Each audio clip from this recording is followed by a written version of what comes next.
পয়সা নিয়ে এসছো? না, পয়সা নিয়ে আসিনি।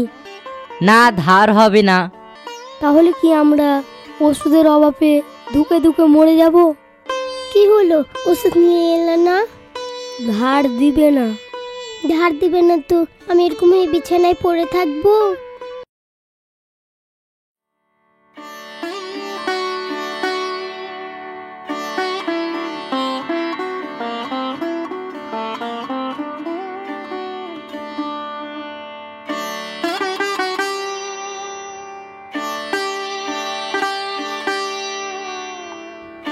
কি হলো? ওষুধ নিব। প্রেসক্রিপশন কই? ডাক্তার দেখাইনি। ডাক্তার দেখার তো পয়সা নাই। ও, তোমার বইয়ের ওষুধ। তুমি বারবার এমনি এমনি ওষুধ নিয়ে যাচ্ছ। ডাক্তার দেখিয়ে ওষুধ লাও, না হলে ভালো হবে। পয়সা নেই, বুঝতে পারছেন না আপনি? পয়সা নেই বললে হবে? ইনকাম করতে হবে। তুমি দাও তো ওষুধ এখনকার মতো। পয়সা নিয়ে এসছো? না, পয়সা নিয়ে আসিনি। পয়সা নাই, ধার দাও, পরে আপনাকে ঠিক দিয়ে দিব। না, ধার হবে না। আগের টাকা বাকি আছে এখনো, ওগুলো শোধ করো আগে, তারপরে ধার পাবা। তাহলে কি আমরা ওষুধের অভাবে ধুকে ধুকে মরে যাব? সেটা আমি বলতে পারবো না।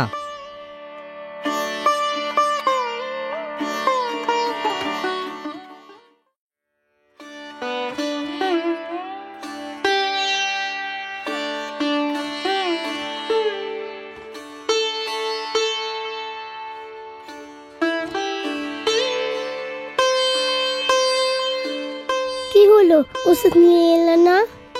ধার দিবে না। ধার দিবে না তো আমি এরকম এই বিছানায় পড়ে থাকবো? আগেকার টাকা পাবে, ওটা না দিলে দিবে না। তাহলে তুমি আমাকে হাসপাতালে ভর্তি করে দাও। হাসপাতালে ভর্তি করার মতো খরচ নেই আমার। তাহলে কি আমি এইভাবে ধুকে ধুকে মরবো? তাছাড়া আর উপায় নেই। আমরা যে গরিব, আল্লাহ আমাদেরকে গরিব বানিয়েছে। ঠিকঠাক খেতে পারি না, ওষুধের টাকা কোথা থেকে জোগাড় করব? আচ্ছা, আমাদের গাছের একটা চাল কুমড়া ভেঙেছি, কুমড়োটা বিক্রি করে ওষুধ নিয়ে আসো। আমরা আজকে লবণ দিয়ে ভাত খেয়ে নিব। হ্যাঁ, তাই করি গো। আমি ওষুধ নিয়ে আসছি, তুমি ঘুমাও।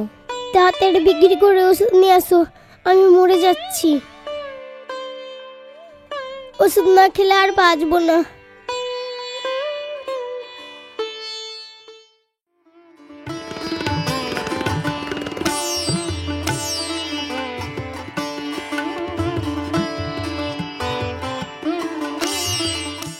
কাজে শুনো,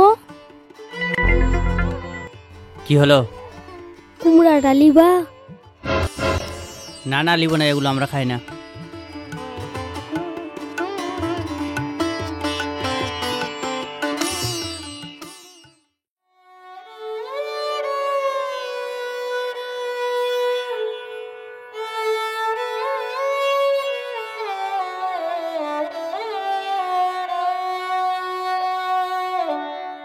কি হলো, তুমি ওষুধ নিয়ে এলে না?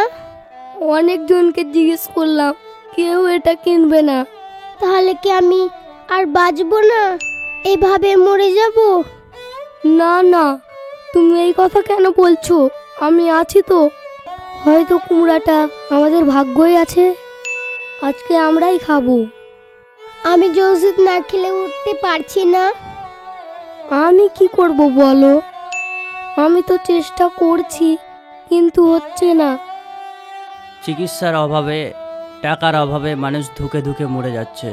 আমরা যদি তাদেরকে সাহায্য করতে পারি, তাহলে তারা এভাবে মরবে না। আসুন আমরা সকলে সহযোগিতার হাত বাড়িয়ে দিয়ে সমাজ ব্যবস্থাকে সুস্থ করে তুলি। আর এই ছোট গল্পটি যদি ভালো লেগে থাকে, তাহলে সাবস্ক্রাইব করে পাশের বেলটা বাজিয়ে আমাদের পাশে থাকবেন। ধন্যবাদ।